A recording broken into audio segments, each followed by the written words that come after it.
దీని పేరు Kola super deep bore hole. దీనికి ఈ పేరు ఎందుకు వచ్చిందంటే ఇది ప్రపంచంలోనే మానవుడు చేసిన డీపెస్ట్ హోల్. ఇది 7.5 మైల్స్ లోతు ఉంటుంది, అంటే దాదాపు 12 కిలోమీటర్ల లోతు. ఆ హోల్ లో ఏముందో తెలుసుకోవాలని అనుకున్నారు. అప్పుడు ఆ హోల్ లోకి ఒక హీట్ ప్రొటెక్టెడ్ మైక్ ని పంపించారు. ఇది విన్న తర్వాత అక్కడి ప్రజలు భయంతో అది నరకానికి దారి అని ఆ హోల్ ని మూసేశారు.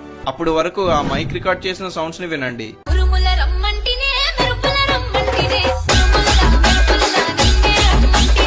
ఇంకేమన్నా కావాలా ఇంట్రెస్టింగ్ ఫ్యాక్ట్స్? దీని పేరు Kola super deep bore hole. దీనికి ఈ పేరు ఎందుకు వచ్చిందంటే ఇది ప్రపంచంలోనే మానవుడు చేసిన డీపెస్ట్ హోల్. ఇది 7.5 మైల్స్ లోతు ఉంటుంది, అంటే దాదాపు 12 కిలోమీటర్ల లోతు. ఆ హోల్ లో ఏముందో తెలుసుకోవాలని అనుకున్నారు. అప్పుడు ఆ హోల్ లోకి ఒక హీట్ ప్రొటెక్టెడ్ మైక్ ని పంపించారు. ఇది విన్న తర్వాత అక్కడి ప్రజలు భయంతో అది నరకానికి దారి అని ఆ హోల్ ని మూసేశారు. అప్పుడు వరకు ఆ మైక్ రికార్డ్ చేసిన సౌండ్స్ ని వినండి.